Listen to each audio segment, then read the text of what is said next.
Hello everyone, welcome again to our YouTube channel NK maths.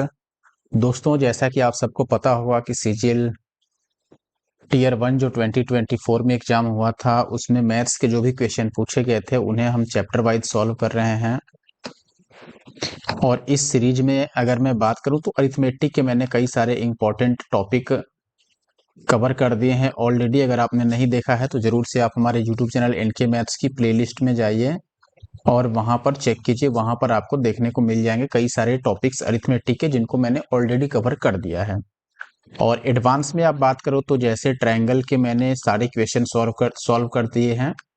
दो अलग अलग part में मैंने कवर किए हैं, ठीक है। और इसके बाद ये इससे पहले अलजेब्रा मैंने कवर कर दिया है कंप्लीट। अलजेब्रा जो है वो कंप्लीट मैंने कवर कर दिया है। और अभी आज की वीडियो में हम दोस्तों सर्कल के क्वेश्चन को सॉल्व करेंगे। और सर्कल के भी दो पार्ट आएंगे क्योंकि सर्कल में जो टोटल नंबर ऑफ क्वेश्चंस हैं ये करीब करीब 70 हैं, तो इसलिए मैं दो पार्ट लेके आ रहा हूँ। 35 करके आपको दो वीडियो में देखने को मिल जाएगा, ठीक है। तो आगे बढ़ते हैं। ट्रायंगल से रिलेटेड क्वेश्चन मैंने ऑलरेडी कर दिया है। ट्रायंगल के साथ ही जो क्वाड्रिलेटरल्स होते हैं वो भी क्वेश्चन मैंने वहां पर ले लिया है। अब सर्कल यानी वृत्त से संबंधित क्वेश्चन हम इस वीडियो में सॉल्व करेंगे और पूरे 36 शिफ्ट्स में जितने भी क्वेश्चन पूछे गए थे हम सभी को यहाँ पर कवर करेंगे, ठीक है। और अगर कोई क्वेश्चन छूटता है जिसका सोल्यूशन आपसे नहीं निकलता है तो आप जरूर से हमारे telegram group NK maths Nandu Kumar पे भेज सकते हैं। अदरवाइज आप चाहें तो मुझे मेल भी कर सकते हैं। जो मेल है वो भी आपको मिल जाएगा हमारे डिस्क्रिप्शन बॉक्स में, और टेलीग्राम का लिंक भी आपको डिस्क्रिप्शन बॉक्स में मिल जाएगा। टेलीग्राम तो ज्वाइन कर ही ले क्योंकि वहां पर सारे क्लास के पीडीएफ्स मिलते हैं आपको, तो पीडीएफ के लिए आप टेलीग्राम ग्रुप कर ज्वाइन कर लें। और सारे क्वेश्चन आपको हिंदी के साथ साथ इंग्लिश में भी देखने को मिल जाते हैं। अगर आप इंस्टाग्राम यूजर हैं तो वहां भी मुझे फॉलो कर सकते हैं। और अगर आप हमारे यूट्यूब चैनल पे नए हैं तो जरूर से सब्सक्राइब कर लें ऐसे और वीडियो देखने के लिए। आई होप कि वीडियो आपको अच्छा लगेगा, और वीडियो अच्छा लगेगा तो आप लाइक भी करेंगे और चैनल को सब्सक्राइब भी करेंगे। पहला सवाल आपके सामने है, और क्वेश्चन सॉल्व करने से पहले मैं ये समझ के आगे चलता हूं कि आपको जरूर जो सर्कल या फिर जो जियोमेट्री है इनके जो बेसिक कॉन्सेप्ट्स होते हैं ये आपको जरूर पता होंगे, ठीक है। क्योंकि जब तक बेसिक्स कॉन्सेप्ट और थ्योरम्स आपको नहीं पता होगा तब तक आप ना तो खुद सॉल्व कर पाओगे और ना ही किसी के द्वारा सॉल्यूशन अगर दिया जाता है तो वो भी आप नहीं समझ पाओगे सही से। तो अब पहला सवाल सॉल्व करने से पहले मैं ये जरूर चाहूंगा कि सॉल्यूशन देखने से पहले आप खुद से एक बार सॉल्व करके ट्राई करें, ठीक है। अब स्टार्ट करते हैं। पहला क्वेश्चन जो है, from a circle with the radius of this centimeter a sector with the arc length of 11 centimeter is cut off, find the area of this sector। देखो, अगर ये एक सर्कल है तो आपसे क्या बोला जा रहा है कि यहाँ से मान लो ये सेंटर है तो यहाँ से आपका मैंने दोनों रेडियस ड्रॉ कर दिया, और ये जो अब लाइन बना ना ये एक आर्क बना, ठीक है। यानी कि चाप की लंबाई जिसका लेंथ आपको 11 सेंटीमीटर दे रखा है, और जो रेडियस है वो आपको पता है कि ये 15.75 है और ये भी 15.75 है। और हमें इसकी एरिया बतानी है। ये जो एरिया है ये हमें फाइंड आउट करना है। इसके लिए हमें पता क्या होना चाहिए, हमें पहले यहाँ पर थीटा की वैल्यू पता होनी चाहिए। क्योंकि सेक्टर का जो एरिया होता है दोस्तों, सेक्टर का जो एरिया होता है यानी कि त्रिज्या खंड का क्षेत्रफल, फॉर्मूला होता है आपका थीटा बाई 360 और इंटू का पाई आर स्क्वायर। तो पहले हमें थीटा की वैल्यू पता होनी चाहिए। अच्छा, थीटा की वैल्यू कैसे निकालें, तो आप बोलोगे ये जो चाप की लंबाई दिया हुआ है लेंथ ऑफ आर्क, इसके लिए भी एक फॉर्मूला होता है। चाप की लंबाई हम कैसे निकालते हैं, तो आप बोलोगे थीटा बाई 360 और इंटू का 2 पाई आर। ये होता है चाप की लंबाई यानी लेंथ ऑफ आर्क निकालने का फॉर्मूला। और ये 11 यहाँ पर गिवन है तो इसको हम 11 के बराबर रख दें। और यहां से अगर मैं थीटा बाई 360 की ही वैल्यू निकालूं तो ये 11 बाई कितना आ जाएगा, 2 पाई आर आएगा ना यहाँ से। और ये वैल्यू मैं यहाँ पुट कर देता हूं। तो देखो जहां थीटा है वहां पे मैं लिख दूंगा कि ये हो गया 11, थीटा बाई 360 के बदले में मैं रख रहा हूं 11 बाई 2 पाई आर। और इनटू का ये पाई आर स्क्वायर जो है इसको मैं एज इट इज रहने देता हूं। अब आप काटोगे तो देखोगे कि ये पाई से पाई कैंसिल आउट हो गया और आर से ये स्क्वायर कट गया, तो ऊपर हो गया 11 और आर की जगह पर 15.75 और बटा 2। तो अगर मैं 15.75 से गुना कर दूं तो ये क्या आएगा आपका, आप चाहो तो यहाँ पर डिजिटल सम भी चेक कर सकते हो, वो भी आसान होगा। कैसे, आप इसको कैलकुलेट कर लो, या फिर अगर आप इस पे ध्यान दो तो ये है 5 और 1 6 और 7 12 नहीं, 6 और 7 13 और 5 18। अब ये 18 यानी कि इसका डीएस 9 होगा, और 9 से जब भी किसी नंबर में मल्टीप्लाई करते हैं तो ओवरऑल डिजिटल सम कितना आता है, 9। तो आंसर वही पॉसिबल होगा जिस ऑप्शन में डीएस 9 हो। आप चेक कर सकते हैं। पहले अगर मैं लास्ट ऑप्शन की ही बात करूं तो ये देखो, 5 और 2 7 और 1 8 और 6 14 और 8 22, यानी डीएस कितना आएगा यहाँ पर, 22 को जोड़ोगे तो 2 और 2 4, यानी कि ये गलत हो गया। यहाँ पे चेक करो तो 7 और 8 15 और 5 20, यानी कि 2 और 6 8 और 8 16, 16 का कितना बनेगा, 7, ये गलत हो गया। हमें कितना चाहिए, 9। यहाँ पर देखो तो आप बोलोगे 6 2 8 8 और 8 16, 16 का हो गया 7 5 12 और 5 12 और 5 17, यानी कि इसका 8 बनेगा, ये भी गलत हो गया। तो पहला ऑप्शन सही हो गया। आप चाहो तो यहाँ पे इसको चेक कर सकते हो, अदरवाइज इसकी जरूरत नहीं है क्योंकि बाकी ऑप्शंस गलत हो गए। लेकिन दोस्त, जो अगला क्वेश्चन है इसमें आपको बोला गया है the side of an equilateral triangle is 28 centimetre taking each vertex as the centre, a circle is described with a radius equal to half the length of the side of the triangle. Find the area of that part of the triangle which is not included in the circle.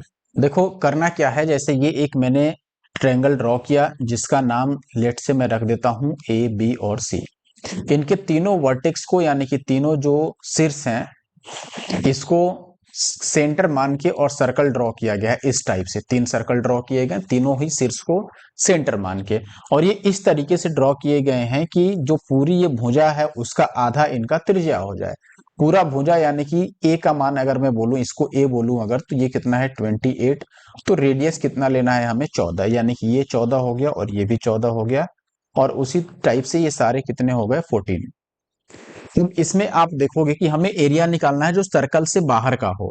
Circle से बाहर इसमें area कौन सा है, ये red वाला। देखो ये जो मैं एरिया बना रहा हूं ये सर्कल से बाहर का एरिया है।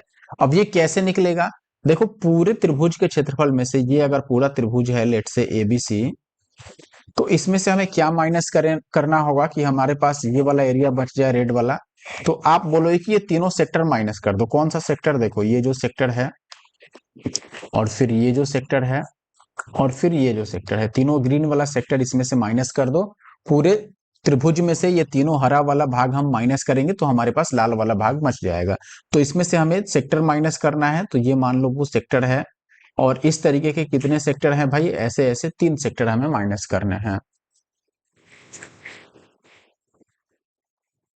अब देखिए यहाँ पर त्रिभुज का क्षेत्रफल क्या होता है, आप बोलोगे √3/4 इंटू साइड स्क्वायर। तो ये हो गया अपने पास √3/4 और इंटू साइड है 28, तो ये 28 गुना में 28। और माइनस सेक्टर का एरिया क्या होता है, θ/360। थीटा कितना होगा, चूंकि ये समबाहु त्रिभुज है तो हर एक कोने पे 60 डिग्री का कोण बनेगा, तो थीटा की वैल्यू 60 हो गई। तो 60/360 और इंटू का पाई आर स्क्वायर, पाई हो गया 22/7, आर स्क्वायर 28 गुना में, सॉरी 28 नहीं 14, रेडियस की वैल्यू तो 14 है ना, और इंटू का ये 3। इसको कैलकुलेट करो आप, तो ये 4 से कट जाएगा 7 बार में, और ये 7 से कट गया 2 बार में, और ये 6 दूना 12, यानी कि 120 से ये कट जाएगा 12 तिया 36 3 बार में, और ये 3 से 3 कट गया। इसको गुना करोगे तो 28 सत्ते हो गया 196, और गुना में √3 की वैल्यू 1.73 यहाँ पे गिवन है। और ये हो गया 14 को 22 से गुना करोगे तो 14 दूना 28, 280, ये 308 आ गया। ठीक है। अब देखो अगर आप यहाँ पे डीएस अगर हम चेक करें तो क्या होगा, जैसे डिजिटल सम में लगाने की कोशिश करता हूं, तो डीएस अगर आप निकालते हो क्वेश्चन में तो आप देखोगे कि यहां पर क्या हो गया, मैं थोड़ा ऊपर लिखता हूं डीएस। देखो डीएस यानी डिजिटल सम, ये हो गया 9 को हम काउंट नहीं करते हैं तो 6 और 1 7, और गुणा में ये हो गया 7 3 10 1 11 यानी 2। तो 7 दूना 14, और 14 का डीएस कितना हो जाएगा, 4 और 1 5। इसका डीएस हो गया 8 3 11 यानी 2। तो 5 में से 2 को अगर घटाओगे तो डिजिटल सम 3 आना चाहिए। जिस ऑप्शन का डीएस 3 होगा वो आंसर हो जाएगा। यहाँ पे देखो 9 को तो हम काउंट ही नहीं करते हैं, 8 3 11 यानी 2 बना। यहाँ भी 9 को नहीं काउंट करेंगे, 8 3 11 यानी 2 बन गया। यहाँ पे देखो 8 और 1 9 को काउंट नहीं करते हैं तो 3 आ गया, यानी कि ये आंसर पॉसिबल है। ये हो गया आपका 8 3 11 और ये 19, तो यहाँ 1 बन गया, तो ये भी पॉसिबल नहीं है। तो ऑप्शन सी आपका सही उत्तर हुआ। आई होप कि आप समझ पाए होंगे कि हमने कैसे कैलकुलेशन को आसान बनाया। देखें दोस्त, अगला सवाल है आपके पास, एक वृत्त के उस त्रिज्याखंड के केंद्रीय कोण कितना है जिसका क्षेत्रफल और परिमाप आपको दिया हुआ है। 209 सेंटीमीटर स्क्वायर क्षेत्रफल है, पेरीमीटर है 63 सेंटीमीटर और साथ में यह भी दिया गया है कि इसकी त्रिज्या एक गैर ऋणात्मक पूर्णांक है, यानी कि वो निगेटिव नहीं है, ठीक है, नॉन निगेटिव इंटीजर है रेडियस।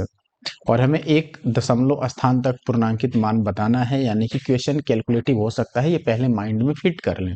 और ऐसा क्वेश्चन देख के अगर आप ये समझ गए कि क्वेश्चन कैलकुलेटिव है तो डेफिनेटली आपको इसको मार्क फॉर रिव्यू करके आगे बढ़ना चाहिए, और लास्ट में अगर टाइम आपके पास बचता है तब आप सॉल्व करें, ठीक है। फिलहाल हम सॉल्व करके देखते हैं। क्वेश्चन में सबसे पहले जैसे आपको क्षेत्रफल दिया है किसका, त्रिज्याखंड का। त्रिज्याखंड का क्षेत्रफल यानी कि एरिया ऑफ अ सेक्टर क्या होता है, ये होता है थीटा बाई 360 और इनटू का पाई आर स्क्वायर। इसकी वैल्यू 209 दे रखी है। दूसरे केस में आपको क्या दे रखा है, तो आप बोलेंगे इसका पेरीमीटर, ठीक है, 63। पेरीमीटर कैसे निकाल सकते हैं, मान लो अगर ये कोई सेक्टर है तो पेरीमीटर के लिए ये आर है, ये आर है, और ये है आपका चाप की लंबाई, जिसको हम बोल सकते हैं कि ये है थीटा बाई 360 और इंटू का 2 पाई आर। यही फॉर्मूला होता है ना इसके लिए। तो ओवरऑल सभी को अगर हम ऐड करते हैं तो पेरीमीटर कितना निकल के आएगा, 2r और प्लस में थीटा बाई 360 और इंटू का 2 पाई आर, ये निकल के आएगा, ठीक। और इसकी वैल्यू भी आपको गिवन है 63।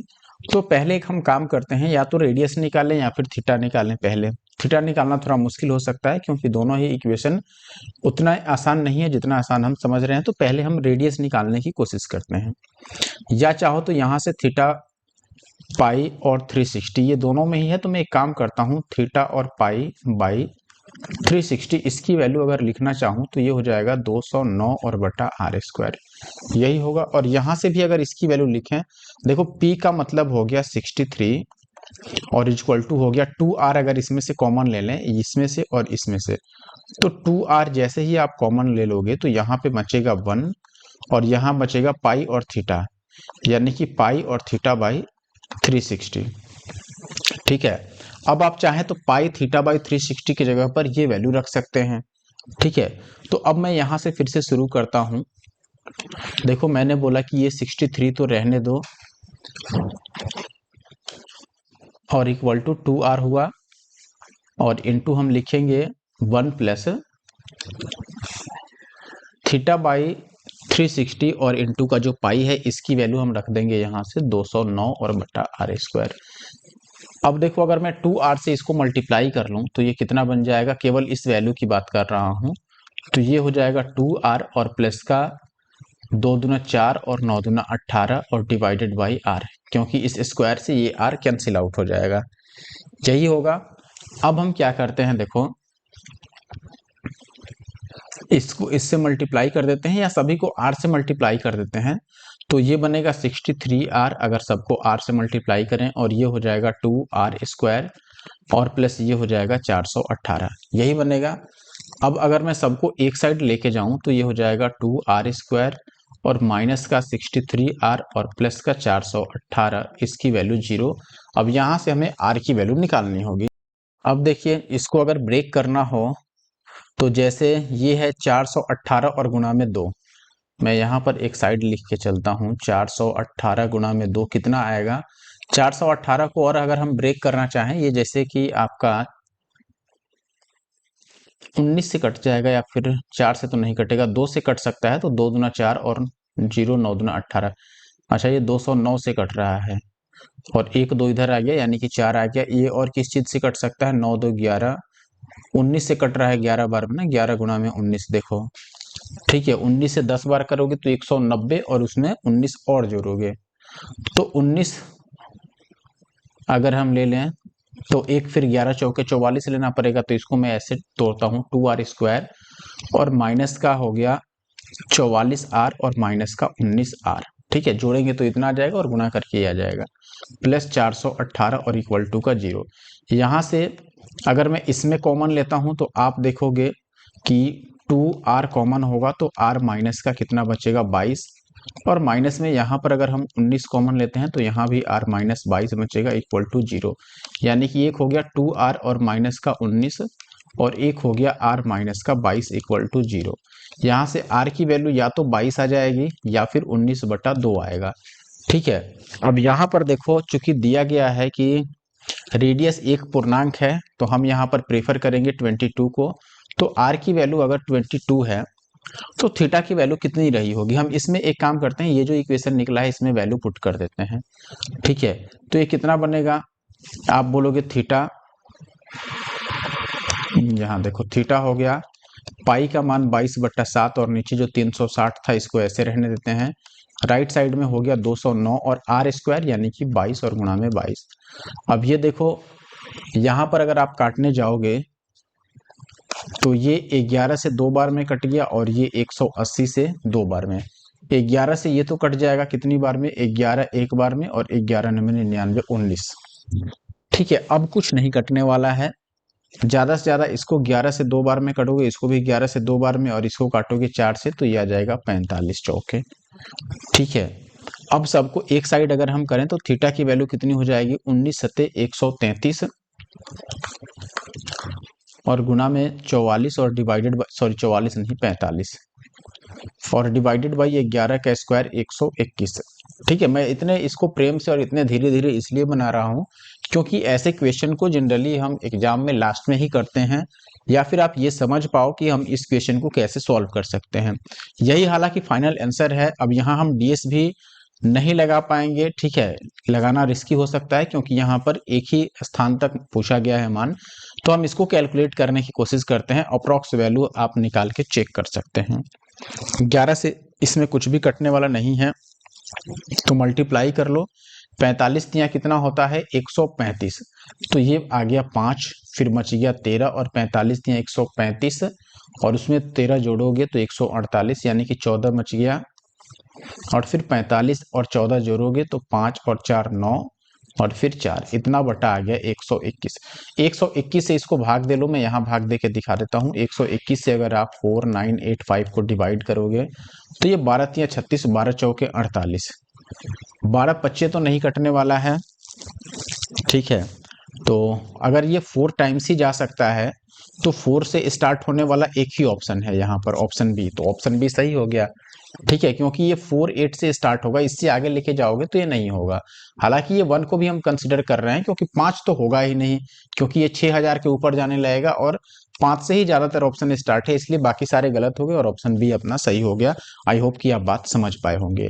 ठीक है, अगले सवाल की बात करते हैं। तो आप देखेंगे कि यहाँ पर काफी कैलकुलेटिव सवाल अभी तक मिलते आ रहे हैं। ठीक है, पहला, दूसरा और तीसरा तीनों सवाल काफी अच्छा था। अगर आपने ट्रायंगल की वीडियो देखा होगा तो वहां पर क्वेश्चन काफी आसान देखने को मिले थे।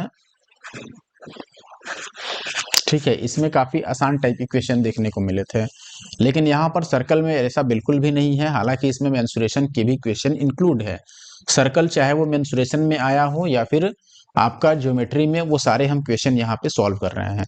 अगला सवाल है, अ cord of the larger among to concentric circles is of length 20 centimetre and it is tangent to the smaller circle. What is the area of the annular portion between the two circles? देखो मैं पहले एक diagram बनाता हूं। जैसे ये एक circle हो गया, फिर चूंकि कॉन्सेंट्रिक है तो एक सर्कल इसके अंदर आ जाएगा इस तरीके से। ठीक है, और इसमें कह रहा है कि एक ऐसा कॉर्ड है जो छोटे के लिए क्या है, टेंजेंट का काम करता है। तो मान लो इस टाइप का कॉर्ड होगा। ठीक है, इस टाइप का हो गया कॉर्ड, सीधा ही बना लेता हूं। अब देखिए आगे क्या बोला गया है आपको इसमें। ये कह रहा है कि जीवा की लंबाई कितनी है? 20 और दोनों वृत्तों के बीच वलयाकार भाग का क्षेत्रफल बताना है, यानी कि ये एरिया हमें कैलकुलेट करना है। ये जो एरिया है, ये एरिया कैसे कैलकुलेट होता है? तो आप बोलोगे कि इस एरिया के लिए जो फॉर्मूला यूज होता है ये होता है pi into capital R square minus small r square. ये यूज होता है फॉर्मूला, ये हमें बताना है। ठीक है, तो हमें इन दोनों का डिफरेंस चाहिए। कैसे निकालेंगे? आप देखोगे कि यहाँ पर अगर मैं लाइन एक ड्रॉ करता हूँ रेडियस के तौर पर, तो ये एक लाइन हो गई और एक ये लाइन हो गई। इसमें समझने वाली बात ये है कि ये जो छोटी लाइन है ये स्मॉल आर है और ये जो बड़ी वाली लाइन है ये कैपिटल आर है। ठीक है, क्योंकि बड़ी वाली लाइन जो है ये बड़े वृत्त की त्रिज्या है और छोटी वाली लाइन जो है वो छोटे वृत्त की त्रिज्या है। अब यहाँ पर ध्यान देने वाली बात एक और है कि 20 सेंटीमीटर जो है ये पूरे कॉर्ड का लेंथ है। ठीक है, यहाँ से यहाँ तक जो कॉर्ड है इसका लेंथ है 20। अगर मैं आधे की बात करूं, यहाँ से यहाँ तक की बात करूं, तो आप बोलोगे कि ये 10 होगा। ठीक है, अब बताओ अगर इसमें मैं पाइथागोरस लगाता हूं तो आप बोलोगे कि capital R square minus small r square कितना होगा 10। ठीक है, कैसे निकलेगा, देखो 10 का स्क्वायर आएगा। हालांकि आप पाइथागोरस समझते होंगे कि हाइपोटेनस का स्क्वायर जो होता है यानी आर स्क्वायर जो आएगा ये 10 स्क्वायर और प्लस आर स्क्वायर के बराबर होगा। ठीक है, यानी कि आधार का स्क्वायर और प्लस लंब का स्क्वायर। तो यहां से अगर मैं इस आर स्क्वायर को इधर लेके आऊं तो R square minus R square कितना आएगा, 10 का स्क्वायर 100, और यहाँ पे ये पाई तो ऐसे ही रहेगा और इसके बदले में आ गया 100। तो 100 पाई आपका आंसर है। ये भी अच्छा सवाल था, लेकिन इस टाइप के क्वेश्चन पहले एसएससी सीजीएल में आ चुके हैं, ये कोई नया नहीं है सवाल। ठीक है, क्वेश्चन नंबर 5 की अगर मैं बात करूं, ये कह रहा है कि 12 सेंटीमीटर त्रिज्या वाले एक वृत्त के एक त्रिज्या खंड का क्षेत्रफल कितना होगा जो 7 सेंटीमीटर लंबे चाप पर निर्मित हुआ है। अब इस टाइप का क्वेश्चन मैंने पहले करा दिया है इसी वीडियो में, शायद पहला या दूसरा क्वेश्चन रहा होगा, लेकिन फिर भी सॉल्व कर देता हूं। और ये पिछले बार भी पूछा गया था सीजीएल में, मुझे पूरा पूरा याद है क्योंकि मैंने पिछला 2023 वाला भी सोल्यूशन दिया हुआ है। ठीक है, अगर आपने नहीं देखा है तो आप हमारे यूट्यूब चैनल एनके मैथ्स का जो प्लेलिस्ट है वहां जाके और सीजीएल 2023 टीयर 1 का चैप्टर वाइज मैथ सॉल्यूशन देख सकते हैं, जहां ज्योमेट्री का सॉल्यूशन हमने दिया है। सवाल क्या था आपके पास, 12 सेंटीमीटर त्रिज्या था यानी कि रेडियस 12 दे रखा है, और 7 सेंटीमीटर चाप की लंबाई है। चाप की लंबाई होता है थीटा बाई 360 और इंटू में 2 पाई आर। ये कितना दे रखा है आपके पास 7। और आपसे पूछा क्या गया है क्षेत्रफल। क्षेत्रफल क्या होता है पाई आर स्क्वायर थीटा बाई 360।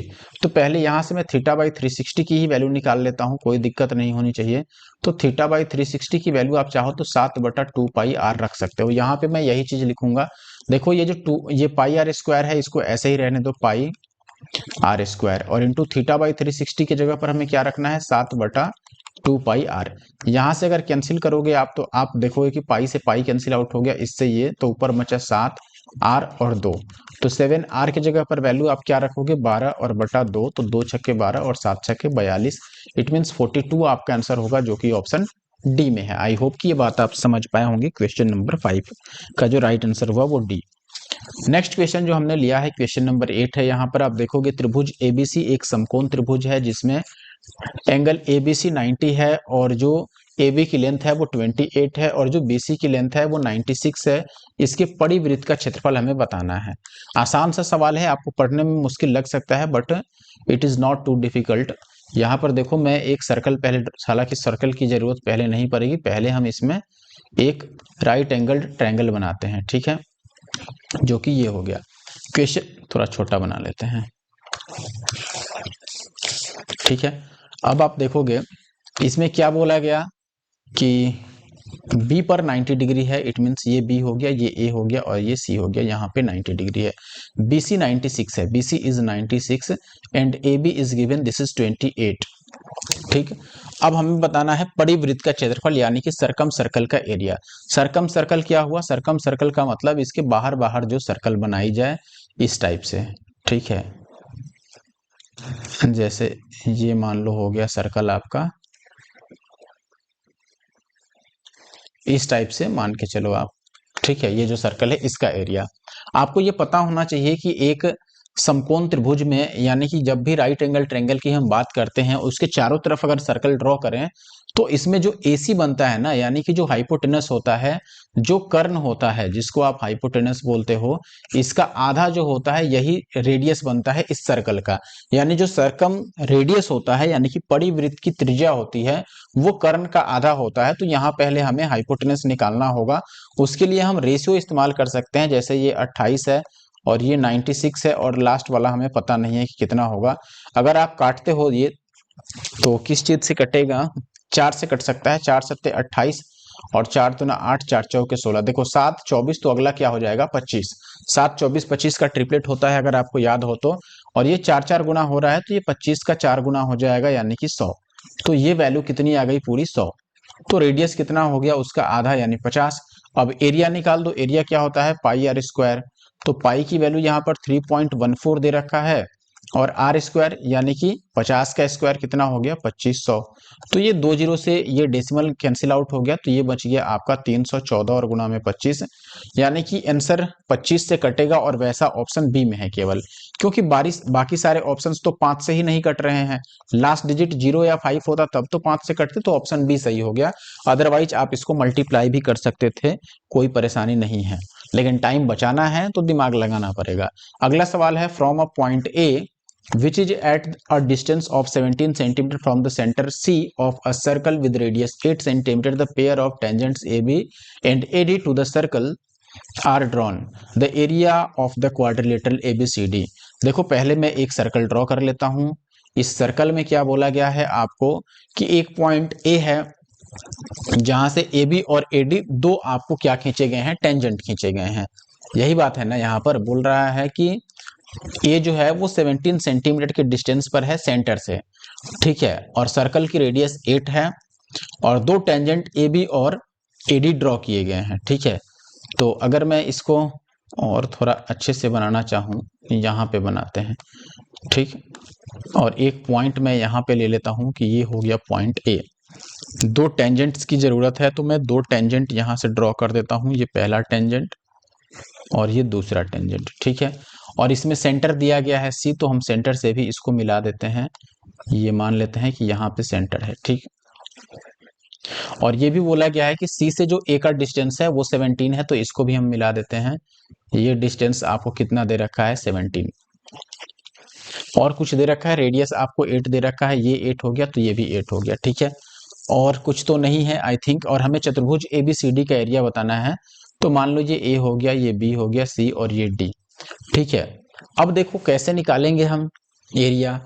तो आपको एक चीज पता होना चाहिए दोस्तों कि जो भी किसी भी सर्कल में अगर हम किसी बाह्य बिंदु से एक्सटर्नल पॉइंट से अगर टेंजेंट ड्रॉ करते हैं, तो इस टेंजेंट पर अगर हम रेडियस को मिलाएंगे तो ये रेडियस इस पे परपेंडिकुलर होता है, यानी यहाँ 90 डिग्री का एंगल बनता है। और अगर यहाँ 90 डिग्री का एंगल बन गया और ऐसा सेम टाइप का नीचे भी बनता है, क्योंकि ये दोनों तो सेम ही है और ये दोनों भी सेम है और ये लाइन कॉमन है, तो ये दोनों सर्वांगसम होते हैं यानी कि कॉन्ग्रुएंट होते हैं। तो किसी एक ट्रायंगल का एरिया निकालो और उसको 2 से मल्टीप्लाई कर दो। जैसे मान लो मैं ट्रायंगल ए सी डी की ही बात करूं, तो इसमें देखो हमारे पास ये हो गया बेस, इसको मान सकते हैं या फिर हाइट मान लो, और ये निकालना पड़ेगा, ठीक है। फिर हम 1/2 इंटू बेस, यानी कि आप बोल सकते हो कि ए डी और इंटू का सी डी हमें निकालना है। इसका जैसे ही डबल करेंगे तो ये पूरा आ जाएगा, ठीक है। तो डबल करोगे तो ये ए बी सी डी हो जाएगा। तो डबल करना है तो हम एक काम करते हैं, 2 को 2 से काट ही देते हैं। अब हमें A D into C D करना है, ठीक है, A D into C D. तो आप देखोगे कि ए डी तो 8 है, सी डी नहीं पता है, तो 8 17 और 15, अगर आपको ट्रिपलेट याद हो 8 15 17 का ट्रिपलेट होता है, तो यहाँ पर 15 आ जाएगा और 15 अट्ठे 120 आपका उत्तर होगा। आई होप कि आप समझ पाए होंगे। अगर नहीं समझे तो यहाँ से एडी की वैल्यू निकालने के लिए पाइथागोरस यूज करोगे और आप बोलोगे कि ये A C square minus C D square होगा, और ऐसे निकाल भी सकते हो। और अभी तक अगर आपको हमारा वीडियो पसंद आ रहा है तो हमारे यूट्यूब चैनल एनके मैथ्स को सब्सक्राइब करना बिल्कुल ना भूलें, ऐसे और वीडियो देखने के लिए, ठीक है, जरूर सब्सक्राइब कर लें। क्वेश्चन नंबर 13 की बात करें दोस्तों, यहाँ पर बोला गया है a secant P A B is drawn from an external point P to the circle with the centre at O, intersecting it at A and B. If OP equal to 17 centimeter, PA is given as 12 centimeter and PB equal to 22.5 centimeter. Then the radius of the circle. First of all हम क्या करते हैं, एक diagram draw करते हैं। सबसे पहले एक सर्कल की जरूरत है, तो मैं एक सर्कल ड्रॉ करता हूं, ठीक है। ये हो गया अपना एक सर्कल। इसमें क्या बोला गया है, सबसे पहले की जो PAB है, PAB की मैं बात कर रहा हूं, PAB जो है वो क्या है, एक सेकेंड है। तो पहले मैं एक सेकेंड खींचता हूँ। सेकेंड क्या होता है, सेकेंड एक ऐसा लाइन होता है, यानी कि जिसको आप हिंदी में बोलते हो प्रतिच्छेदी रेखा या फिर छेदक रेखा। तो ये क्या होता है, एक ऐसा लाइन होता है जो सर्कल को 2 पॉइंट पर इंटरसेक्ट करे और वो सर्कल के बाहरी किसी पॉइंट से मिला होता है। जैसे कि मान लो मैं ये एक लाइन बनाता हूँ, तो इसको हम बोलेंगे कि ये हो गया अपना सेकेंड, जिसका नाम है PAB। तो मैं यहाँ पर रख देता हूँ पी ए और बी। चूंकि ये पॉइंट पी से खींचा गया है, पी जो है वो बाहरी बिंदु है, तो पी को हमने बाहर रख दिया, ठीक है। अब क्या कह रहा है कि सेंटर ओ है, तो मैं ओ पे एक सेंटर बना देता हूँ, यहाँ पे ओ पे सेंटर हो गया, ठीक है। अब इसमें ये बोला गया है कि ओपी 17 है, ओ से पी तक कितना है 17, तो मैं इसको मिला देता हूँ। ओ से पी मैंने मिला दिया, ओपी कितना हो गया, आप बोलोगे कि ये 17 है, ठीक है। तो ये अपना हो गया 17। इसमें ये भी बोला गया है कि जो पी ए है वो 12 है। देखो पी से ए तक 12 है और पी से बी तक 22.5 दिया हुआ था, ये पूरा कितना था 22.5। और हमसे रेडियस पूछा गया है। देखो यहाँ पर ऐसे केस में एक फॉर्मूला आपको जरूर याद होगा, लेकिन उसके लिए टेंजेंट की आवश्यकता होगी। अगर आप इतने पे ही सॉल्व करने जाओगे तो आपको ये काफी समय वेस्ट करा देगा, और साथ ही साथ ये भी हो सकता है कि टाइम वेस्ट करने के बाद भी आपका आंसर नहीं आए। तो हमें क्या करना चाहिए ऐसे क्वेश्चन में? मैं चाहूंगा कि पहले आप इस क्वेश्चन को जरूर एक बार खुद से सॉल्व करने की कोशिश करें। देखिए, पहले हम यहाँ से एक पॉइंट पी से ही मैंने क्या किया, एक यहाँ पर टेंजेंट ड्रॉ कर दिया, और इस टेंजेंट का नाम हम मान लेते हैं कि ये पी के साथ में एन है। ठीक है, तो पी एन टेंजेंट हो गया अपना। अब आप देखो, अगर यहाँ से सबसे पहला फॉर्मूला क्या लग सकता है कि अगर आप, क्या मैं पी एन की वैल्यू निकाल सकता हूं? तो आप बोलोगे बिल्कुल निकाल सकते हैं। कैसे? देखो, जब भी किसी एक्सटर्नल पॉइंट से एक हम सेकेंड खींचते हैं और एक टेंजेंट खींचते हैं, तो टेंजेंट का जो स्क्वायर होता है, यानी कि जो पी एन का स्क्वायर आएगा, ये कैसे निकाल सकते हैं? पी से ए तक यानी कि पी ए, और इंटू पी से बी तक यानी कि पीबी। ये पहला फॉर्मूला है। यहां से अगर आपको पी एन का स्क्वायर निकालना हो तो आप इजीली बोल सकते हैं कि पी एन का स्क्वायर आएगा पी ए यानी कि 12, और पीबी यानी कि 22.5। इसको मैं 6 गुना में और 22.5 का डबल 45 भी बोल सकता हूँ, जिसको मैं 3 गुना में 90 भी बोल सकता हूँ, यानी ये 270 आ गया। ठीक है, अब दूसरी चीज की, अगर मुझे रेडियस निकालनी है, देखो इस इतना ही डायग्राम में अगर आप यहाँ से रेडियस ड्रॉ करो या फिर यहाँ से रेडियस ड्रॉ करो, तो वो टाइम टेकिंग होगा। मैं क्या करता हूँ कि इन सब फालतू चीजों में ना पढ़ के यहाँ से रेडियस ड्रॉ करता हूँ, क्योंकि आपने ये जरूर पढ़ा होगा कि रेडियस जो होता है वो टेंजेंट पर क्या होता है, परपेंडिकुलर। यानी कि यहाँ पे ये 90 डिग्री का बन गया, और ये रेडियस है, ये 17 हमें पता ही है। तो अगर मैं यहाँ पर r की वैल्यू निकालूं, तो आप कैसे निकालोगे? पाइथागोरस यूज करोगे, और आप बोलोगे r की जो वैल्यू होगी वो अंडर रूट ऑफ हाइपोटेनस का स्क्वायर और माइनस बेस का स्क्वायर, जो कि यहाँ पर ओपी है 90 के सामने जो सबसे बड़ी भुजा है कर्ण, वो है 17, तो आप बोलोगे 17 का स्क्वायर और माइनस पी एन का स्क्वायर, और पी एन का स्क्वायर हमने यहाँ पर 270 निकाला है, तो माइनस में 270 हो गया। अब 17 का स्क्वायर क्या होता है? 289, और माइनस का ये 270, तो आप देखोगे कि ये कितना आ गया? 19। तो स्क्वायर रूट ऑफ 19 यानी कि ऑप्शन बी आपका सही उत्तर होगा। और एक बढ़िया सवाल था ये, ठीक है, क्योंकि यहाँ पर जो सीधा सीधा डायग्राम बनाएगा वो डेफिनेटली फंस जाएगा। यहाँ पर डायग्राम में थोड़े मॉडिफिकेशन की जरूरत है। नेक्स्ट क्वेश्चन है दोस्तों आपके पास, यहाँ पर बोला गया है let O be the centre of the circle and A B and C D are two parallel chords on the same side of the radius. OP is perpendicular to AB and OQ is perpendicular to CD. If AB equal to 10, CD equal to 24 and PQ equal to 7, then diameter of the circle. सबसे पहला काम diagram draw करना, तो मैं diagram यहाँ पे draw कर लेता हूँ। ये एक सर्कल हो गया आपका। सर्कल में बोला गया है कि रेडियस के एक ही साइड में, यानी कि त्रिज्या की समान भुजा पर यहाँ नहीं जाइए, कॉर्ड जो है वो same side of the radius है। यानी कि मान लो एक ही साइड में, मैं मान लो यहाँ पर एक लाइन ड्रॉ कर लेता हूँ। दो कॉर्ड्स हैं यहाँ पर ए बी और सी डी, तो ये हो गया मान लो ए बी, और एक मैंने कॉर्ड यहाँ पे ड्रॉ कर दिया सी डी। क्योंकि दोनों सेम साइड में है तो मैंने सेंटर के सेम साइड पे ड्रॉ किया है। अब इसमें ये चीज आपको क्लियरली लिखा गया है, कहाँ गया, हाँ, ए बी जो है वो 10 और सी डी जो है वो 24। तो बड़ी जो है उसमें से उसको हम सी डी मानते हैं, और छोटे वाले को ए बी मानते हैं। ए बी की वैल्यू 10 है और सी डी की वैल्यू 24 है। उसको बाद में हम लिख लेंगे, चलो इसको भी हटा देते हैं। और यहाँ पर कह रहा है कि ओपी जो है वो परपेंडिकुलर है ए बी पर। तो ये ओ है, यहाँ से मैंने ए बी पर एक परपेंडिकुलर लाइन ड्रॉ कर लिया, ये पी है और ये ओ हो गया। और हमसे ये भी कह रहा है कि ओ क्यू सी डी के लंबवत है, यानी कि O से Q यहाँ पर वो CD पे परपेंडिकुलर है, और O से P जो है वो AB पे परपेंडिकुलर है। अब इसमें क्या कह रहा है?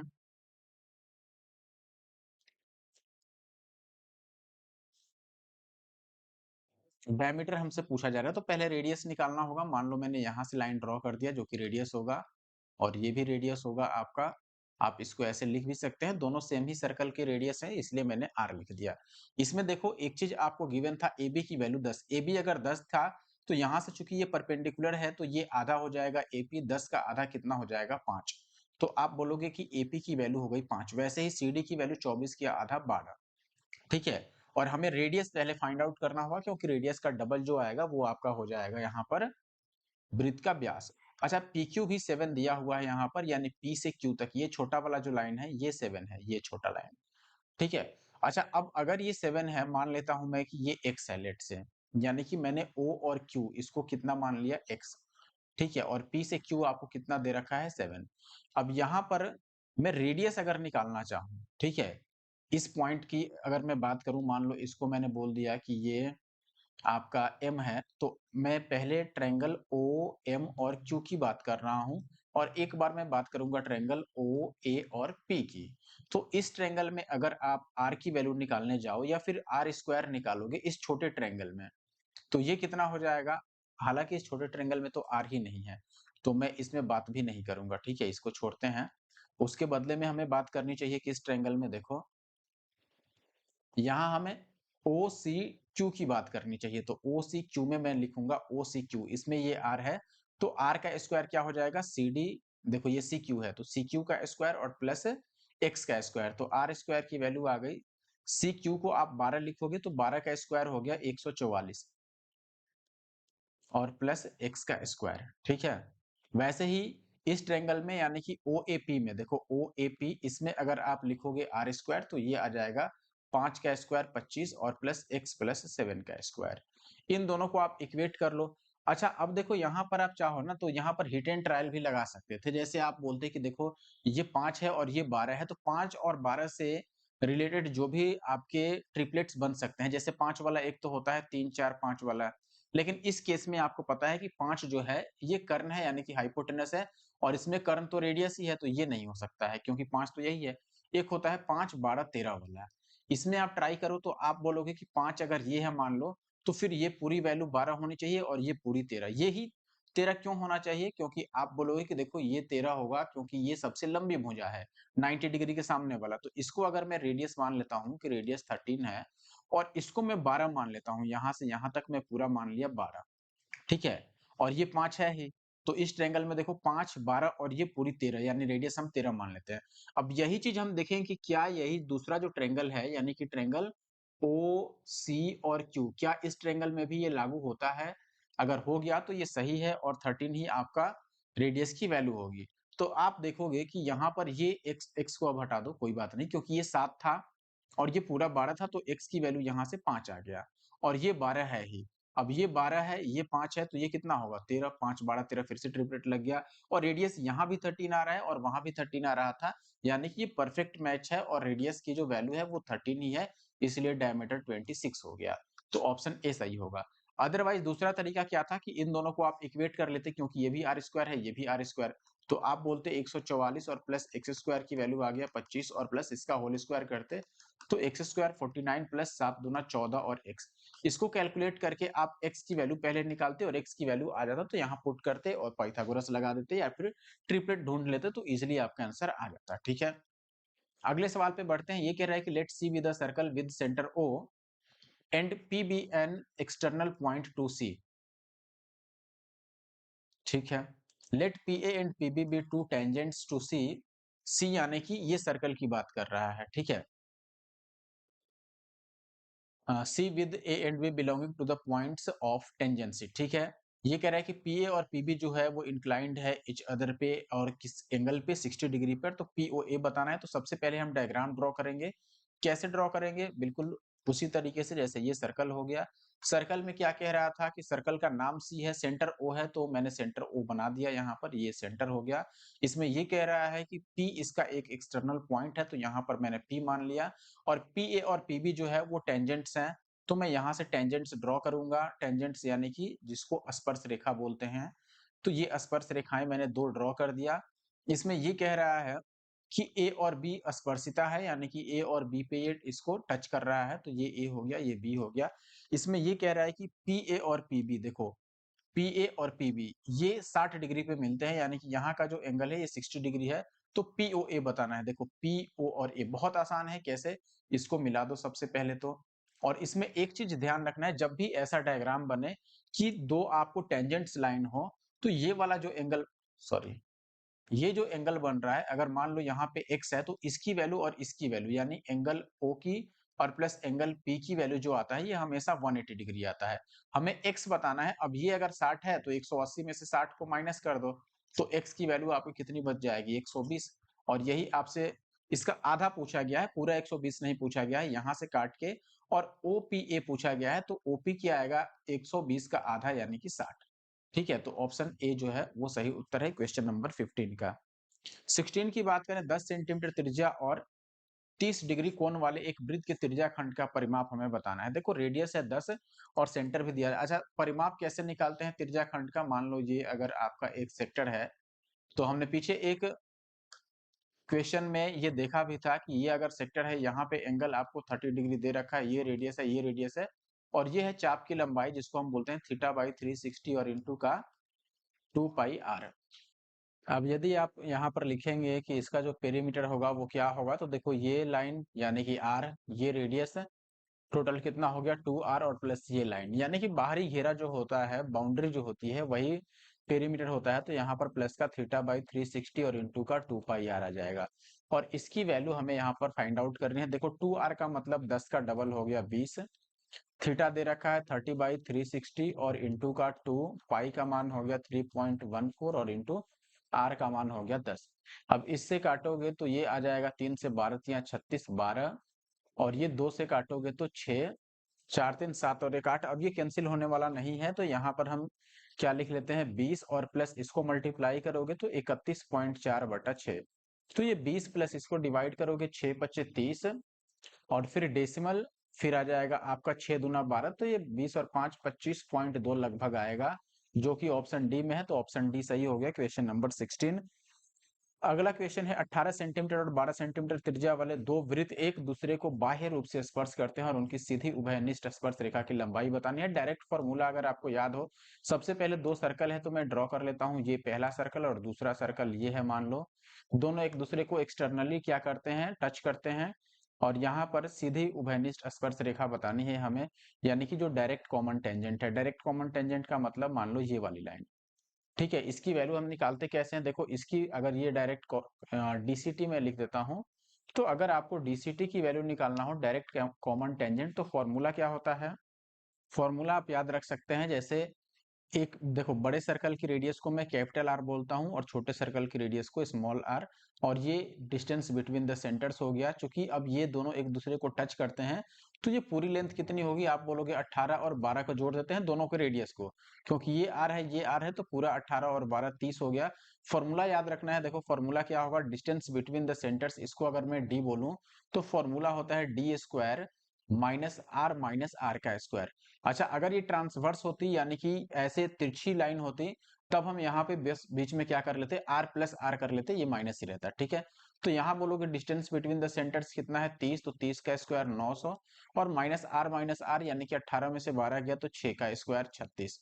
ठीक है, तो ये अंडर रूट ऑफ 864 बन गया, जिसको आप क्या लिख सकते हो, देखो सभी में रूट के अंदर 6 है, तो हम एक काम करते हैं कि 6 को अलग कर देते हैं, 6 से इसको डिवाइड कर दो, तो ये 6 एक बार में 2 और 6, तो 6 चौके 24, और फिर 6 चौके 24 गुणा में 6 आ गया, तो इसको आप क्या बोल सकते हो 12√6।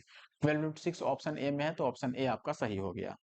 अगले सवाल की बात करें, ये कह रहा है कि in a circle of radius this a chord is at a distance of 10 centimetre from the centre, find the length of the chord. आसान सवाल है, और ये पहले बहुत बार इस टाइप इक्वेशन रिपीट हो चुके हैं। जैसे एक सर्कल है और इसमें बोल रहा है कि इस सर्कल में एक कॉर्ड भी है, तो एक कॉर्ड को हम ड्रॉ कर लेते हैं, लेट से ये कॉर्ड है और ये सेंटर से कितने डिस्टेंस पे दिया गया है ये भी आपको पता है। मैं रेडियस भी ड्रॉ कर देता हूँ क्योंकि उसकी जरूरत हमें पड़ेगी।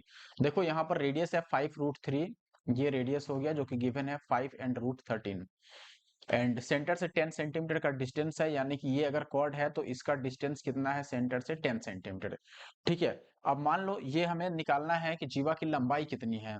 तो देखो ये अगर जीवा है यहाँ पर, ये परपेंडिकुलर हो गया तो ये 90 डिग्री एंगल बन गया, और ये भी ध्यान रखिए कि अगर ये x है तो ये भी x होगा, यानी कि पूरा जो कॉर्ड होगा वो 2x होगा। तो पहले अगर मैं x निकालने की कोशिश करूं, तो 90 के सामने ये क्या है आपका हाइपोटेनस, तो आर स्क्वायर और माइनस ये 10 है तो 10 का स्क्वायर, हम पाइथागोरस यूज कर रहे हैं। ठीक है, तो आर की वैल्यू आपको दिया गया है 5√13, 5 का स्क्वायर होगा 25 और गुणा में आ जाएगा 13। इसको अगर गुना करोगे तो ये 13 पच्चे 65 का 5।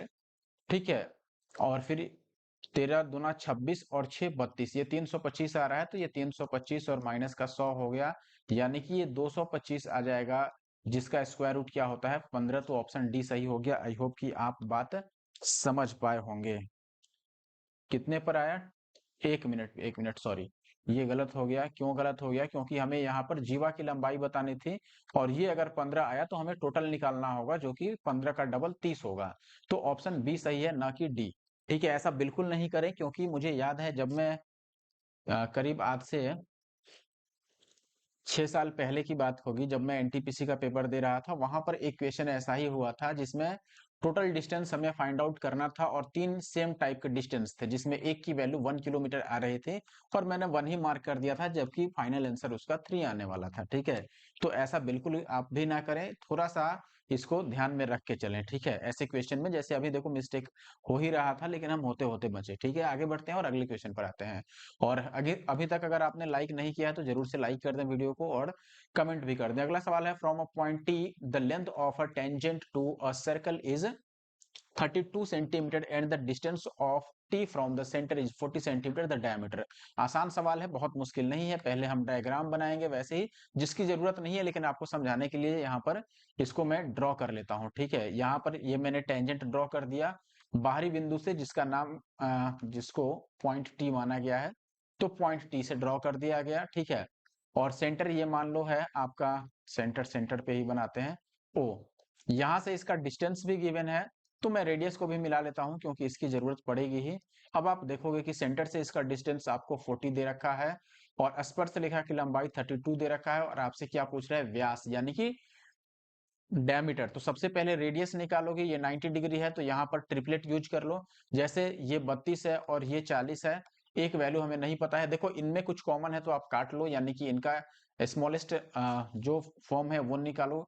तो आप 8 से काटोगे तो 8 चौके 32 और 8 पाँचे 40, तो ये आ गया 4 5। इससे मिलता जुलता कोई ट्रिपलेट है? आप बोलोगे 3 3 4 5 का ट्रिपलेट बनता है, तो आर को हम मान लेंगे, 3 भी नहीं मानेंगे। देखो चूंकि ये इसका 8 टाइम्स है, ये भी 8 टाइम्स है, तो यहाँ भी 8 टाइम्स होगा, यानी 8 तिया ये 24 होगा। रेडियस की वैल्यू कितनी आ जाएगी? 24। और अगर रेडियस 24 है तो डायमीटर कितना हो जाएगा? डबल, यानी कि 48। तो ऑप्शन डी आपका सही उत्तर हो गया। आई होप कि आप बात समझ पाए होंगे। अगले सवाल की बात करते हैं। ये कह रहे हैं बाह्य बिंदु एफ से फिर से सीधी रेखाओं का एक युग्म वृत्त को ए और बी पर प्रतिच्छेद करता है बिंदु एफ से। ठीक है, और ये कह रहा है कि एफ ए जो है वो एफ बी से छोटा है, और सी पर वृत्त को स्पर्श करता है, ओ वृत्त का केंद्र है। ये सब दिया है, तो देखो पहले हम सर्कल बनाते हैं। बाह्य बिंदु एफ से सीधी रेखाओं का एक युग्म वृत्त को ए और बी पर प्रतिच्छेद करता है, और सी पर वृत्त को स्पर्श करता है। ठीक है, ओ वृत्त का केंद्र है, ये 50 है और ये 30 है, ये बताना है। देखो सबसे पहले हम तो डायग्राम बनाएंगे। डायग्राम कैसे बनाएंगे? सबसे पहला काम सर्कल ड्रॉ कर लें। हमने ड्रॉ कर लिया, थोड़ा बड़ा ही ड्रॉ करते हैं। इसमें क्या गिवन है? आपको ये बोला है कि देखो एक बाहरी पॉइंट है, कौन सा? एफ। ठीक है, एफ पॉइंट है, और ये कह रहा है कि इस एफ से 2 लाइन ड्रॉ किया गया है। ठीक है, तो 2 लाइन हम ड्रॉ करते हैं यहाँ पर। ये मान लेते हैं कि एक्सटर्नल पॉइंट आपका एफ हो गया। अच्छा, एफ से 2 लाइन ड्रॉ करने में ही बहुत लोग फेल हो जाएंगे। कैसे फेल हो जाएंगे? देखो अब यहाँ पर अगर आप लैंग्वेज समझोगे तो ये कह रहा है कि a pair of straight lines from an external point F intersects a circle at A and B, और साथ में टच भी करता है वो सर्कल को सी पर। यहीं पर सबसे बड़ी कंफ्यूजन उत्पन्न हो सकती है कि देखो ए और बी पे इंटरसेक्ट भी कर दिया और सी पे टच भी कर दिया, कैसे? तो ये पॉसिबल तभी होगा दोस्त, जब यहां से मान लो एक लाइन मैंने ऐसे ड्रॉ किया जो इस दोनों पॉइंट पर इसको टच कर रहा है, और दूसरा जो लाइन था वो यहाँ पर देखो, पहला वाला तो इंटरसेक्ट कर दिया और दूसरा वाला टच किया, यानी कि ये पहली लाइन है जो सर्कल को ए और बी पर इंटरसेक्ट कर दिया, और ये दूसरी लाइन है जो सर्कल को सी पर टच कर दिया।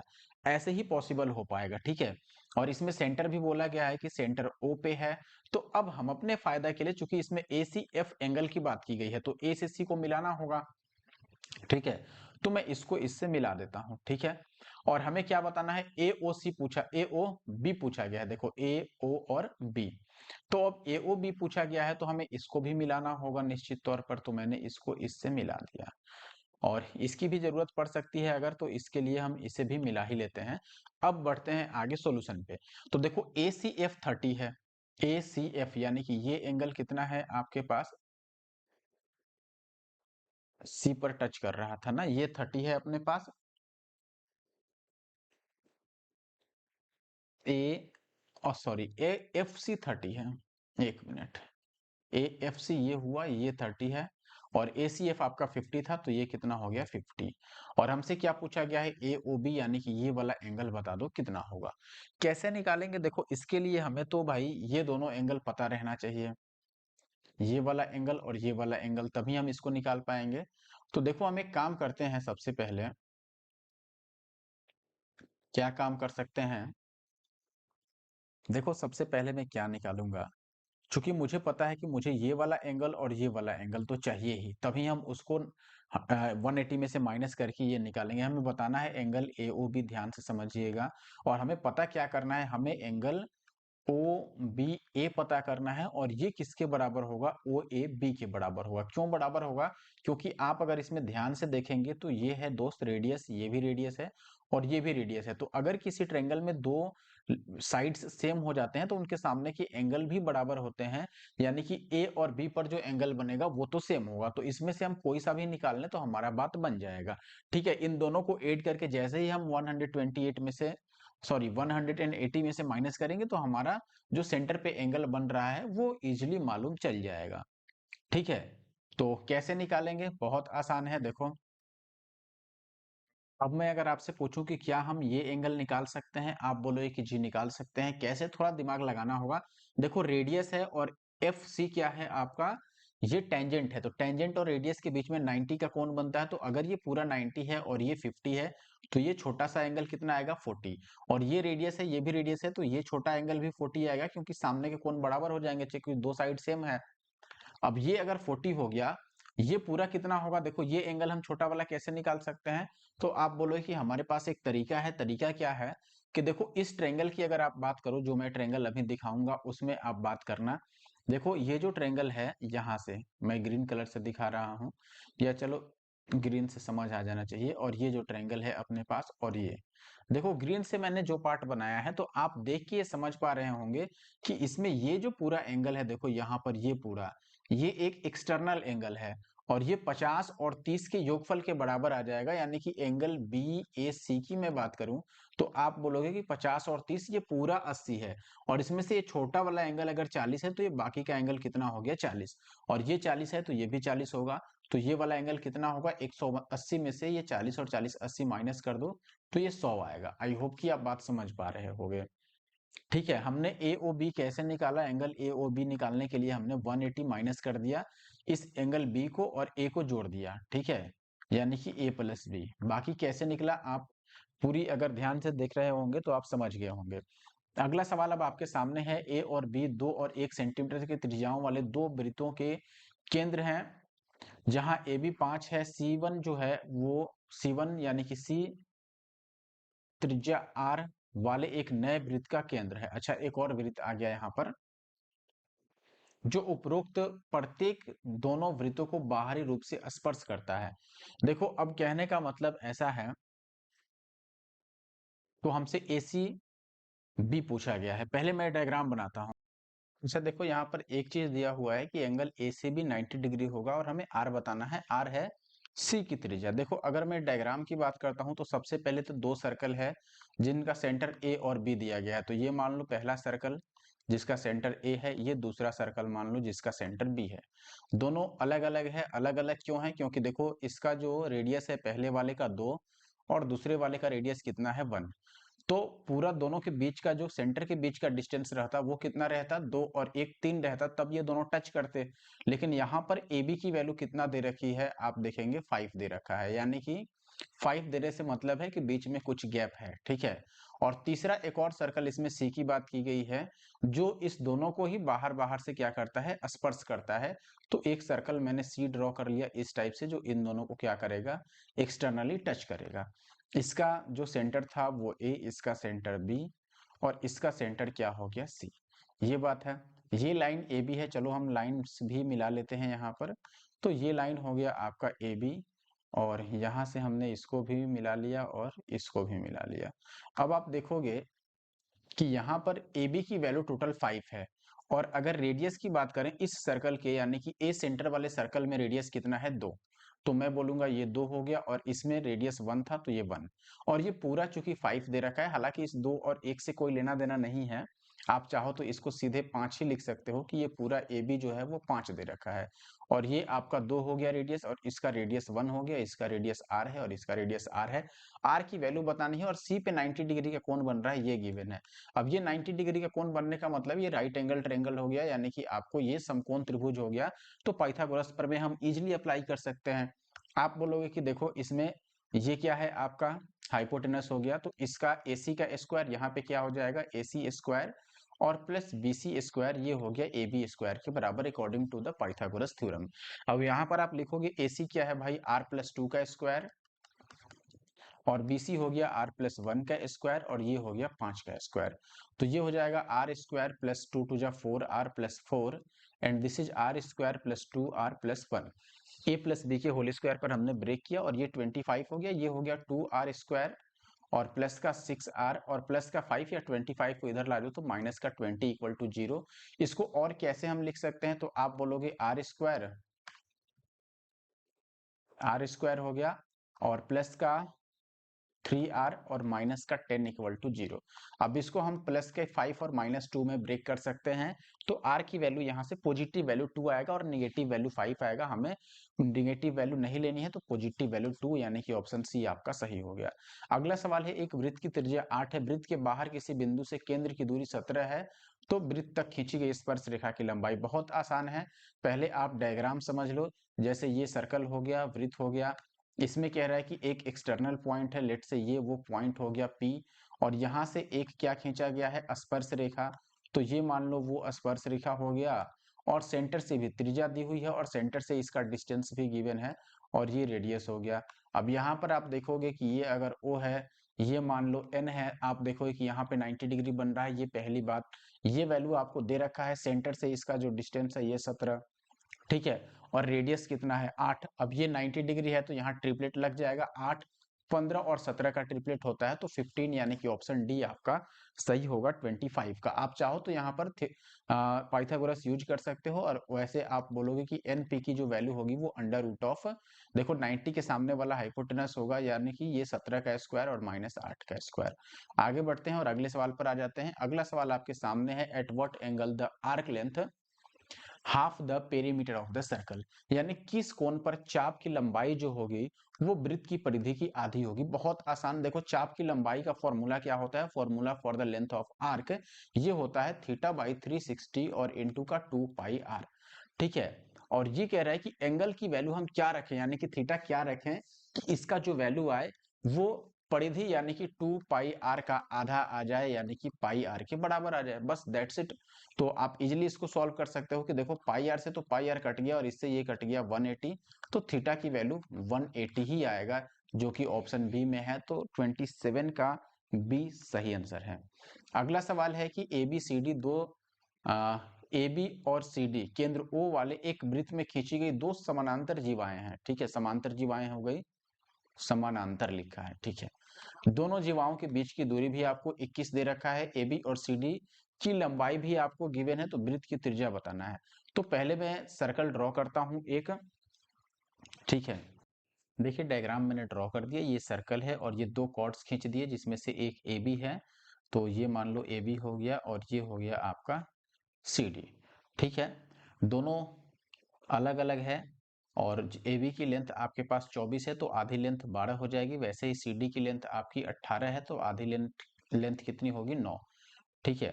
और यहाँ पर ये मान लो सेंटर है ओ, सेंटर से मैं इसको मिला देता हूं ताकि रेडियस का पता चल सके। अब आप देखोगे कि ये रेडियस है अपना और ये भी रेडियस है, ये पूरी जो लेंथ है ना, मान लो अगर मैं इसको पी और क्यू बोल दूं तो पी क्यू कितना है आपका 21 है, ठीक है। तो ये अगर 21 है, मान लो मैंने पीओ को x बोल दिया, तो ओ से क्यू कितना आ जाएगा, ये 21 माइनस का x आ जाएगा। अब देखो मैं r की वैल्यू यहां से लिखूंगा कि आर स्क्वायर कितना होगा, तो आप बोलोगे कि इसमें अगर हम पाइथागोरस लगा दें तो 12 का स्क्वायर और प्लस x का स्क्वायर यही आएगा। और अगर मैं दूसरे यानी कि इस ट्रायंगल में आर के स्क्वायर की बात करूं इस यहाँ से, तो ये आ जाएगा 9 स्क्वायर और प्लस 9 का स्क्वायर और प्लस 21 माइनस एक्स का स्क्वायर। अब हम दोनों को इक्वेट करने जा रहे हैं, तो ये हो गया आपका 12 का स्क्वायर 144 और प्लस एक्स स्क्वायर, और ये 9 का स्क्वायर 81 प्लस 21 का स्क्वायर 441 और प्लस एक्स स्क्वायर और माइनस 2ab यानी कि 2x। अब यहाँ पर आप देखोगे कि ये एक्स स्क्वायर तो दोनों साइड कैंसिल आउट हो गया। अगर मैं इसको ऐड भी कर लूँ तो 2x की जो वैल्यू आ रही है ये आ रहा है 1 और 1 2, और ये हो गया 8 4 12 का 2 और फिर 4 और 1 5 माइनस का 144। तो 2x की वैल्यू कितनी आ गई, इसको अगर हम माइनस करें, अच्छा यहाँ 2x नहीं आएगा, 2ab था ना, तो 2ab का मतलब कि 21 दूना 42 आएगा, ये 42 होगा। ठीक है, तो 42x की वैल्यू कितनी आ गई, इसको हमने जोड़ा था तो ये हो गया था 2 8 4 12 का 2 और 4 और 1 5 और माइनस का 144। तो यहाँ पर 42x की वैल्यू कितनी आ गई, 12 में से 4 गया माइनस में आपका 8 हो गया, और ये बच गया 11 में से 4 गया 7 और यहाँ पर आ गया 3। 42 से अगर इसको काटो तो पहले हम क्या करते हैं, 7 से काटते हैं, 7 25 35 7 चौके 28 और 6 9 54, यानी x की वैल्यू 9 आ गई। अब x की वैल्यू 9 आ गई तो ये अगर 9 हो गया, ये 12 है, तो r की वैल्यू कितनी आ जाएगी, अंडर रूट ऑफ 12 स्क्वायर और प्लस 9 का स्क्वायर। ठीक है, या फिर 3 4 5 पे 5 3 15 आ जाएगा। ठीक है, आप डायरेक्ट भी निकाल सकते हो अगर ट्रिपलेट याद हो तो। अगला सवाल है, केंद्र O वाले किसी वृत्त में AOC व्यास है, B वृत्त की परिधि पर एक बिंदु है। तो पहले एक सर्कल में ड्रॉ कर लेता हूं। एक काम करते हैं, सर्कल की जरूरत बार बार होती है तो इसी को मैं कॉपी करके रखता हूं। ठीक है, ये सर्कल हो गया। इसमें कह रहा है कि व्यास AOC है, तो व्यास यानी कि डायमीटर मैंने ये ड्रॉ कर दिया, जिसका नाम भी है आपके पास। अच्छा, बी जो है वो परिधि पर एक पॉइंट है, तो मान लो यहाँ पर मैंने एक पॉइंट मान लिया कि यहाँ बी है, और ये हो गया आपका ए ओ और सी। ये क्या हो गया आपका व्यास यानी कि डायमीटर। अब ये कह रहा है कि हमें BOC की वैल्यू बतानी है, BOC, और आपको ये भी दिया है कि चाप BC का 1/5 है चाप AB। ठीक है, ठीक है, कोई बात नहीं है। और BOC हमें बताना है, तो BOC की अगर जरूरत है तो मैं इसे मिला के रख देता हूं पहले ही। कोई एक चीज आपको पता होनी चाहिए कि जब भी हम एंगल की बात करते हैं तो एंगल का रेशियो और चाप की लंबाई का रेशियो हमेशा सेम रहता है। कैसे सेम रहेगा, मान लो मैं बोलूं कि AB जो है इसकी चाप की जो लंबाई है वो लेट से L है या फिर L1 और इसकी L2 है। तो अगर आपसे L1 और L2 का रेशियो पूछा जाएगा, तो ये अगर यहाँ पे एंगल θ1 है और यहाँ θ2, तो ये आपके θ1 और रेशियो थीटा सॉरी रेशियो θ2 के बराबर ही आएगा। कैसे आएगा, यानी कि मेरे कहने का मतलब कि देखो BC का ये 1/5 है, इसका मतलब कि ये लेंथ अगर 5 है तो ये लेंथ 1 है। ठीक है, तो θ1 और θ2 का रेशियो भी 1 और 5 का आएगा, यानी कि 5 और 1 टोटल 6 बन रहा है। लेकिन ये पूरी लाइन पे एंगल ये पूरा कितना होगा, 180। तो 6 की वैल्यू 180, तो 1 की वैल्यू कितनी आ गई, 30। और हमें BC वाला में ये बताना है कि BC में BOC यानी कि BC के द्वारा जो एंगल बनेगा, तो 5 की वैल्यू बतानी है, तो 3 पच्चे 15 यानी 150 आएगा, तो ऑप्शन डी सही हो गया। अब ये क्यों मैं ऐसा बोल रहा हूँ, देखो थीटा का एक सामान्य फॉर्मूला L/R आपने पढ़ा होगा। ठीक है, जब थीटा हम रेडियन में निकालते हैं, हालांकि रेशियो पे डिपेंड, रेशियो में ये फर्क नहीं पड़ता है कि थीटा आपका रेडियन में है या फिर डिग्री में है। तो आप देखोगे कि थीटा अगर L/R होता है, यहाँ पर R तो दोनों केस में सेम है, तो R का से कोई मतलब ही नहीं हुआ, क्योंकि R दोनों ही केस में सेम है, क्योंकि सर्कल सेम है। तो इसलिए थीटा जो डायरेक्ट अब डिपेंड करेगा वो L पे करेगा। आप चाहो तो यहाँ θ1 और रेशियो θ2 ऐसे लिख भी सकते हो कि L1 और बाई R और रेशियो L2 बाई R। देखो कि R तो कट जाएगा क्योंकि दोनों में रेडियस सेम है, तो ये L1 और L2 के बराबर आ जाएगा, जो मैंने यहाँ पर लिखा था। आई होप कि आप ये समझ पाए होंगे। ये कह रहा है कि एक सर्कल जिसकी रेडियस 7 है, PQ और QR दो कॉर्ड्स हैं जिनका लेंथ 7 है, दोनों ही 7-7 सेंटीमीटर लंबे हैं, या फिर 7 यूनिट आप कह लो।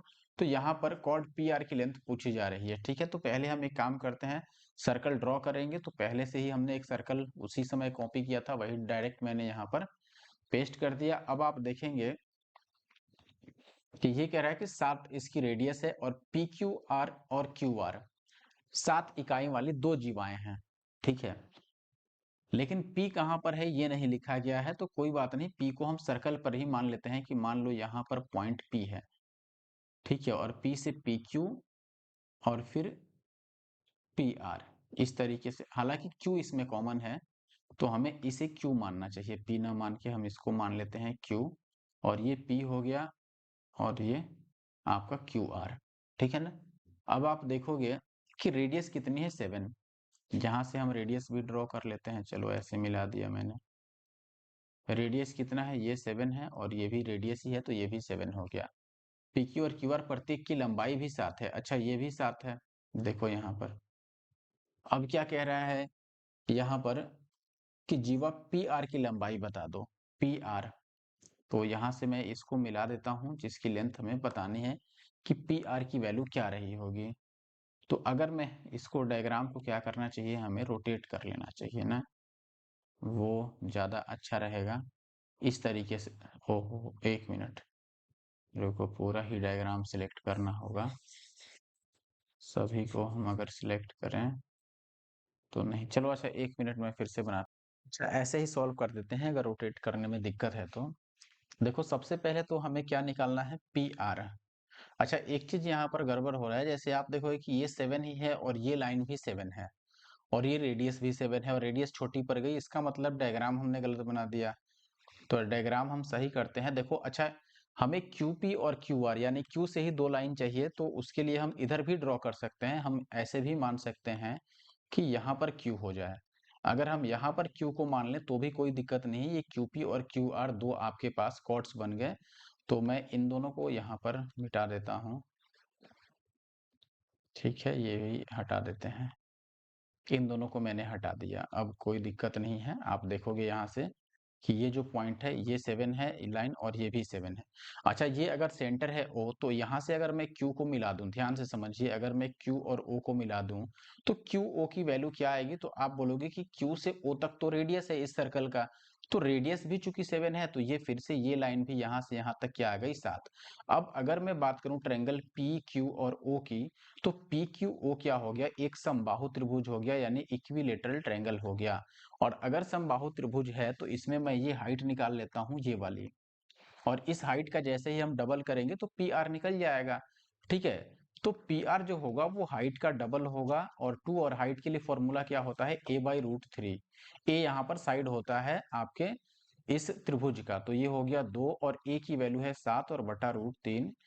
तो इसको आप बोलोगे 7 दुना, या फिर ऐसे हम लिख सकते हैं, देखो ये तो आ गया आपके पास, लेकिन सभी में नीचे √3 भी है, तो ये 7 दुना, नहीं यहाँ पर 1 मिनट, फॉर्मूला गलत हो रहा है, A/√3 नहीं, इसको हमें लिखना चाहिए √3/2 और इनटू का साइड, ठीक है। तो आप देखोगे कि इस 2 से 2 कैंसिल हो गया, और यहाँ पर इसके जगह पर बच गया 7 A के बदले में, और √3।